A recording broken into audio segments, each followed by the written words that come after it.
In this lesson, we're going to talk about reflective teaching.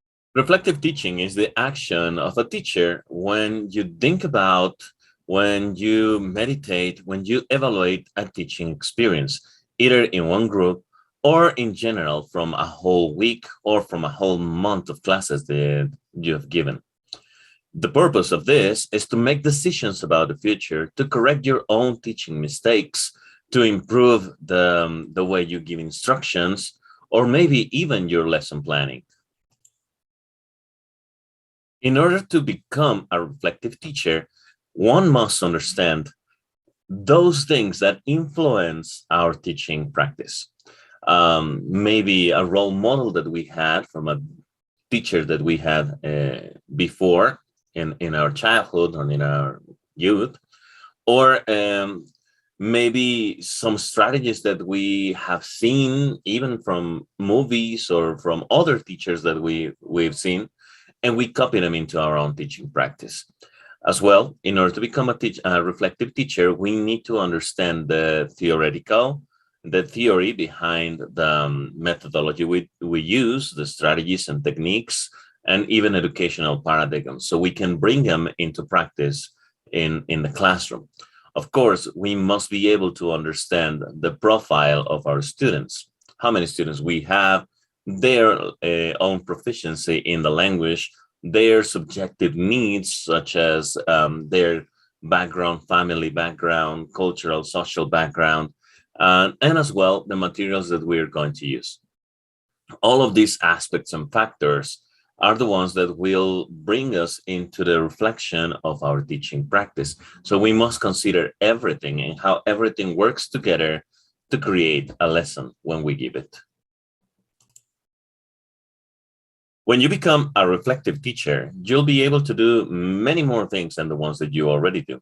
For example, solving problems in a better way, being able to improvise when you have to do it, because we know that a lesson is something that changes a lot. It's something that we cannot predict. We can assume what's going to happen in our lesson, but there are always many factors that can change the whole thing that we have planned. So a reflective teacher must be able, and is able, develops the ability to improvise in a better way to make better decisions in the classroom.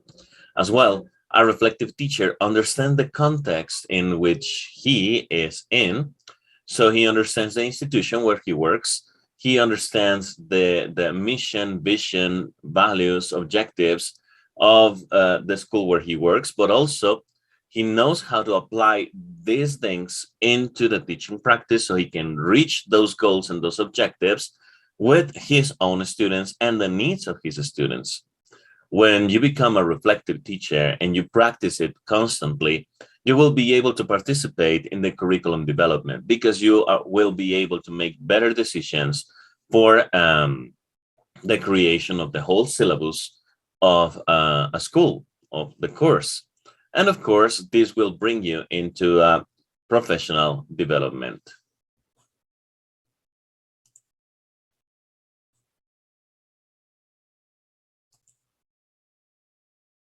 We all have a paradigm in teaching. A paradigm means all that preconceived concepts that we have about what teaching is. If I ask you the question, what is teaching and what is learning for you, what will be your answer? And if I ask you the question, what's the most important thing for you that you consider that your students should learn?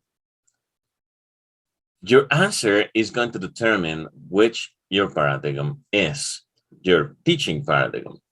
For example, I might say that a teacher, any teacher, John Doe teacher, believes that students should learn grammar as the most important thing in a language. He also believes that students should never stand up from their places. He also believes that students should memorize vocabulary, lists of vocabulary, and by doing that, they have to write down the vocabulary on their notebooks. He also believes that not all the students are able to learn a language. That's what he believes, but not what he says. When you ask him, He's going to say he's a very proactive teacher, that he wants his students to speak the language, and that he allows them to speak and he gives them as many opportunities as possible. And also, he will tell you that he focuses his attention on all his students. That's what he says. But we know the paradigm because the practice is something totally different. When he is teaching, we will find that he ignores those students who do not have or do not find the language so easy as others. And there we will know that he considers students, not all students are able to learn a language. And also, when we see his whiteboard, we will see structures of grammar written there. So that means that he considers grammar to be the most important thing. That's why he's doing that. And if we see the notebooks of the students, we will see lots of lists of vocabulary handwritten by the students. That means that that's a strategy that he is using to teach vocabulary. So the paradigm is not necessarily known by the teacher. My question for you is, do you know what your paradigm is? If you do, congratulations. But if you don't, I will ask you, I will exhort you to start paying attention to the things that you do in class, not to the things that you think you do, but to the things that you really do. That's what a reflective teacher does, starts thinking and considering about his own class. Let me tell you about 4 different types of teachers that are hidden in us as teachers. We all have the open self teacher, which means everybody knows who we are as teachers. Everybody knows that we are proactive or not. Everybody knows that we are that teacher who arrives late always, or the one that is always punctual. Everybody, we and students, administrative staff, colleagues, everyone knows that. That is the open self. But then we have the secret self. And that secret self is what we know only as teachers. I mean, nobody else, but only us.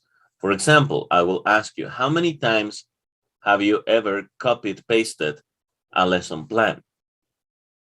How many times have you answered a question from a student that you didn't know what it was, and you just came up with an answer? How many times have you changed your plans completely because there was one student who needed to be paid attention? How many times have you had to change all your handouts and your material because you noticed that students were not so interested in it, but they never knew you did it? That is the secret self, your own strategies, your own techniques, your own secret tricks that you do sometimes. That is your secret self as a teacher. But then we have something else, the blind self, which is very dangerous because everyone else knows it but us. So we don't know it. For example, we should consider ourselves to be like really proactive or really charming teachers, right? But students consider us to be pushovers, and they think that we are cool teachers and they can turn in tasks whenever they want to because we will allow them to do so.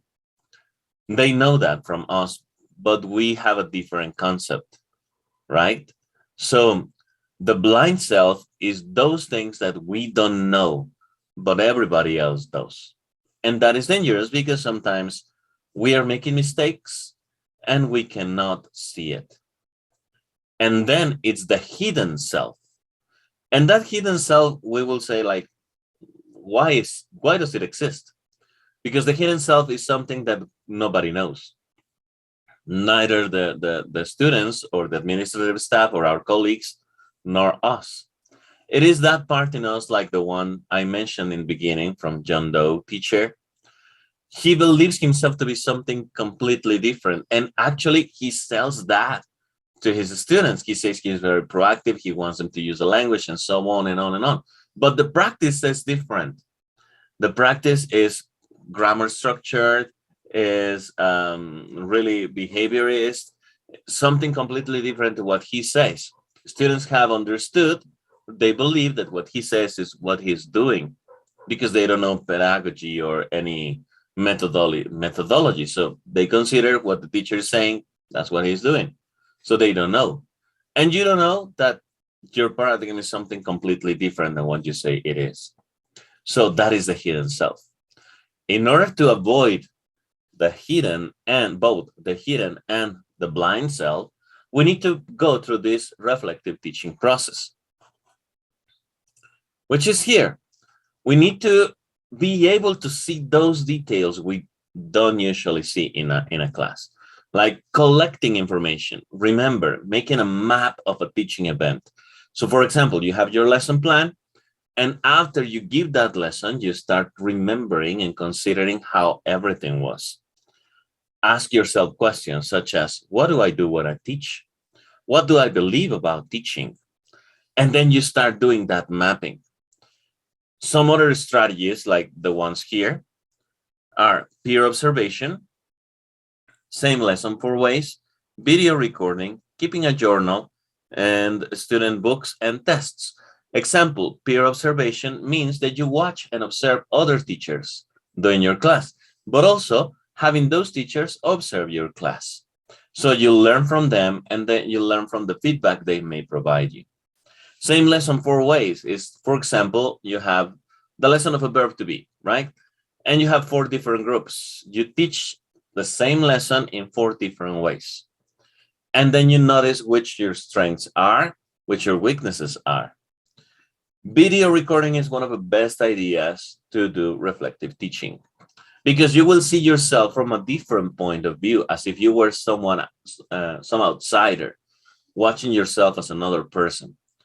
It is one of the most difficult things to do, but it is also the most effective strategy to become a reflective teacher.